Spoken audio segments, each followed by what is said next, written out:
Nigeria at 65, I welcome the dews of the new heaven over our nation in favor of our priceless humanity. Nigeria at 65 ushers us practically into a new order where the dews of the new heaven is released over our nation. This glory is first revealed in our nation Nigeria and to the other nations of the world. This is good news because we'll no longer be independent in our struggle and security for survival, but in union with the ultimate power and government. We step into true freedom through a significant change in the policies and laws which govern our administration of governance and service. Greetings to His Excellency, our Governor Sheriff Obovore and Noble Governor, and to the President of the Federal Republic of Nigeria. Greetings from the throne of His Majesty, who was and is to come, and His Excellencies, the governors of the various states of the nation, the honorable lawmakers of the National Assembly in the House of Representatives and the Senate, all leaders who represent justice in their various professions, the honorable commissioners and the local government chairman, Your Honor, the head of service, and the federal and the state service, all political appointees, superior and subordinate officers in the public and civil service, the CEOs of private investment in the nations, the task force, the traders, the drivers, the shoemakers, and to all able-bodied persons who cannot keep themselves alive. I bring you greetings and the verdict of the living God by the power of His Spirit in the name above all other names. Mindful that our lives are borrowed and we cannot keep ourselves alive, neither can our government thrive without the invincible input of the owner of creation. The doctor straight in vain if it does not bring healing to their effort. The farmer plants in vain if the owner does not bring the increase and harvest. We are grateful to the living God who has sustained us through the dark moments that we have been through, to this hour that has been long awaited. It is painful, however, that many are already gone, helpless in the face of the enemy death, whose sting has been extinguished but continues to kill. We have lost loved ones, an incredible joy for living in our diverse failures to uphold the reason for service. From the apex of leadership to the base, we have all failed to uphold the reason why the human and national upkeep is a shadow fort.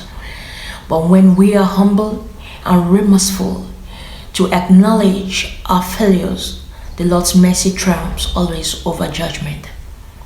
Death and destruction has been the major weapon used against our humanity.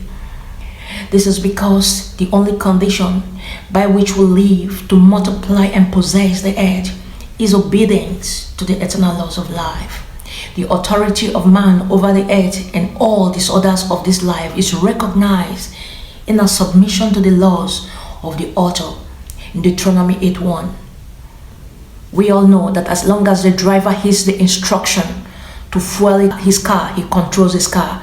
And if he is careless to forget that his control of his car is only possible when he heeds the instruction, he loses the control over his car and may have to pull or push his way all the way through. When we uphold the laws of the living God as a basic education and standard of approval for all our civil undertakings, even as we grow in obedience to it, we control the earth without having to bow to demonic orders or the oppressive global orders. But in the vacuum left on the national recognition given to the eternal laws of life, oppressive laws are introduced.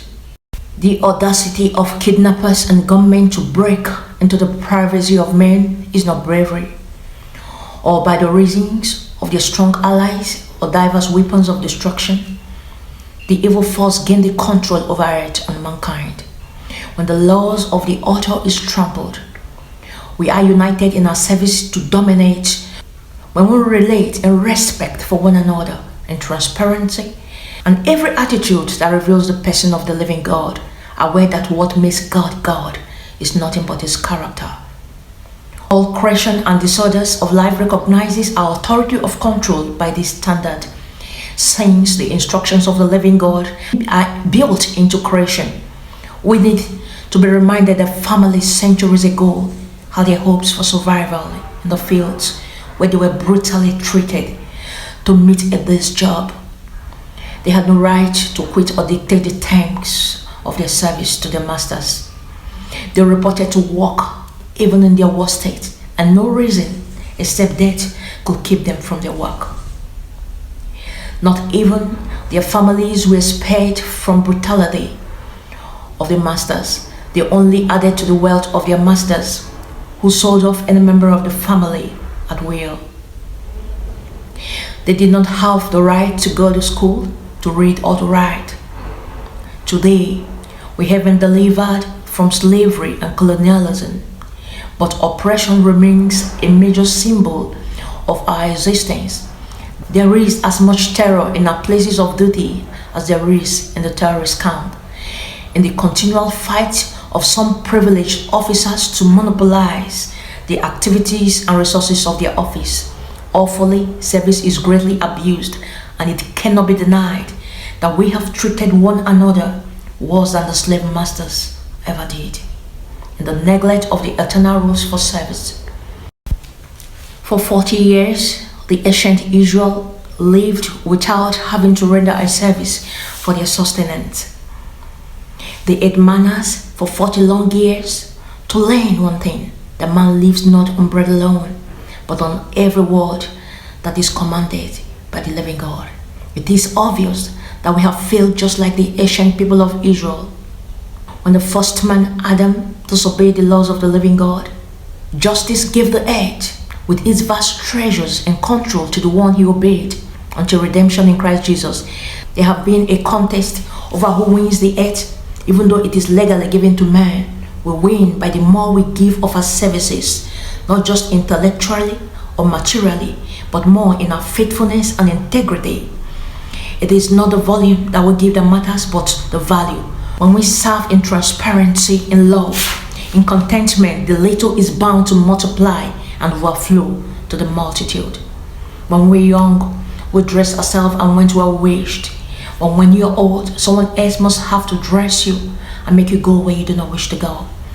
This was the word of Christ to his disciple Peter, and the same he says to us all, to all nations and individuals alike. We've always gone our own way, striving in our own human intelligence to preserve our priceless humanity, because we know so little what we are worth. I'd like us to know that we will no longer be allowed to go our own way. There is an established plan for the earth, for the nations, and for humanity at large, and definite laws that make them work. The earth will no longer be compatible with all plans and laws that do not conform to the eternal laws and purposes of the owner of the universe, even as the minor creation of men have their own laws. This is important in order to preserve our eternal souls, even those who have little understanding in matters that pertain to eternity. The mixed multitude that tagged along the ancient people of Israel were also delivered, not because they did anything right, but because they obeyed to put the blood sign on their doorpost. We can all be saved.